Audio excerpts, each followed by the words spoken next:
और चलिए आगे बढ़ते हैं। उस वक्त की एक और बड़ी खबर आपको बता दें, गीता प्रेस को गांधी शांति पुरस्कार देने पर कांग्रेस पार्टी ने निशाना साधा। कांग्रेस पार्टी के महासचिव जयराम रमेश ने ट्वीट कर निशाना साधा है।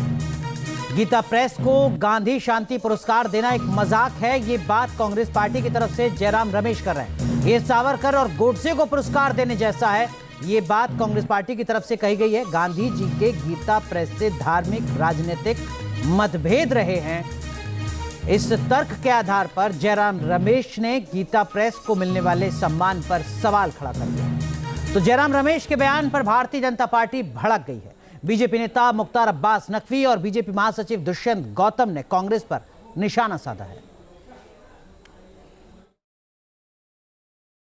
कि जब भी एम्पावरमेंट और सशक्तिकरण की चीज़ें आएंगी तो कांग्रेस पार्टी को बेचैनी हो जाती है, क्योंकि कांग्रेस पार्टी की लगता है कि सारे अवार्ड, सारे सम्मान परिवार के घोंसले तक सीमित रहने चाहिए। कांग्रेस मुस्लिम तुष्टीकरण के कारण ये कोई राजनीतिक पार्टी की तरह काम नहीं कर रही, मुस्लिम लीग की तरह काम कर रही है। इसलिए गांधी जी की भी विरोधी है, वो सावरकर की भी विरोधी है। उनको मालूम नहीं है गांधी जी ने सावरकर को छोटा भाई कहा था, उनको नहीं मालूम इंदिरा गांधी और जवाहरलाल नेहरू जी ने सावरकर जो क्रांतिकारी कहा था। लेकिन आज अपने नेताओं के विचारों के भी विरोध, गांधी जी के विरोध में भी, क्योंकि इनको हिंदुओं का विरोध करना है, इसलिए मुस्लिम तुष्टीकरण के तहत ये ऐसी भावनाओं को भड़काने का काम करेंगे। दरअसल में गीता प्रेस वो नाम जिसका पता घर घर के पूजा घर में मिलता है। गोरखपुर से शुरू हुआ गीता प्रेस का सफर 100 साल पूरे कर चुका है, जिसे अब गांधी शांति पुरस्कार देने का ऐलान किया गया है, जिससे हर किसी को गर्व हो रहा है।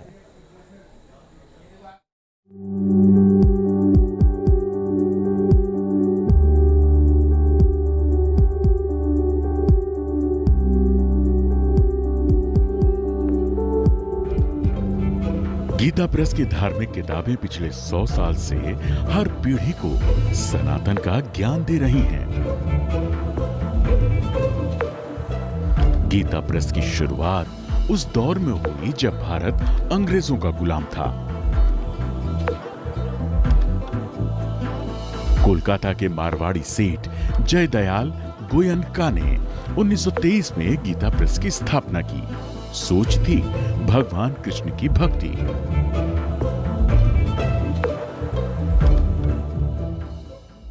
इसके पीछे एक कहानी है, बड़ी रोचक कहानी है। कहानी यह है कि इसके संस्थापक जयदयाल जी गोयनका थे और भगवान कृष्ण की ये वाणी उनको बड़ी अच्छी लगी कि गीता के भावों के प्रचारक से बढ़ के मेरा कोई प्रिय भक्त न हुआ है, न होगा। उनके मन में आ गई, बस भगवान का प्रिय बनने के लिए इससे बड़ी बात क्या हो सकती है।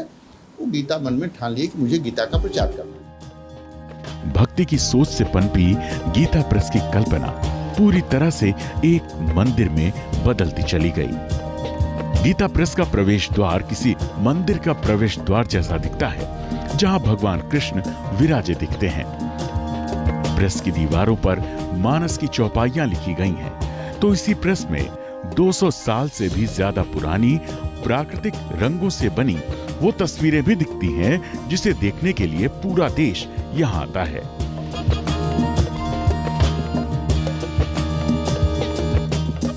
गीता प्रेस धार्मिक पुस्तकें ही छापता है, इसीलिए सभी कामों को यहाँ का स्टाफ उसी तरह करता है जैसे मंदिर में पूजा की जाती है, भक्ति भाव के साथ नंगे पैरों से।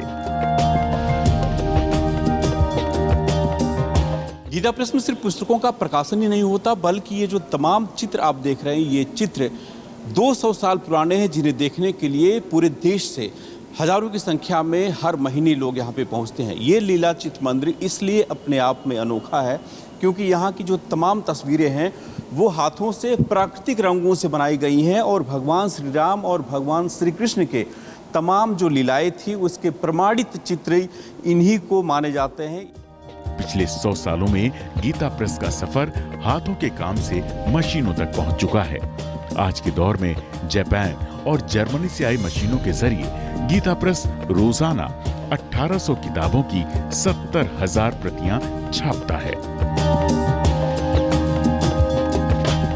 ये 100 साल जब पूरा होने वाला था, जिस साल लगा उस साल अपना लक्ष्य था कि हम 100 करोड़ रुपए मूल्य की पुस्तक उपलब्ध कराएं पाठकों को। उसके सापेक्ष में हम लोग कल्याण को भी उसमें जोड़ते हैं, तो 111 करोड़ से अधिक मूल्य की पुस्तक हम लोग उपलब्ध करा सके। गीता प्रेस दुनिया का सबसे बड़ा प्रकाशन है, क्योंकि ये प्रेस अब तक 92 करोड़ धार्मिक और आध्यात्मिक किताबें छाप चुका है। कभी 10 रुपए के किराए के मकान से शुरू हुआ गीता प्रेस का सफर अब घर घर की यादों में रच बस चुका है। इसी गीता प्रेस में हाथों से लिखी श्रीमद् भगवत गीता की भी कॉपी रखी हुई है। कोरोना काल के बाद गीता प्रेस की किताबों की बिक्री में 60% से ज्यादा इजाफा हुआ है। ऑनलाइन के आज के जमाने में गीता प्रेस भी अपनी वेबसाइट पर करीब 100 धार्मिक किताबों को फ्री में डाउनलोड करने की सुविधा देता है। इसीलिए गीता प्रेस आज सनातन धर्म का प्रतीक बन चुका है। Team news.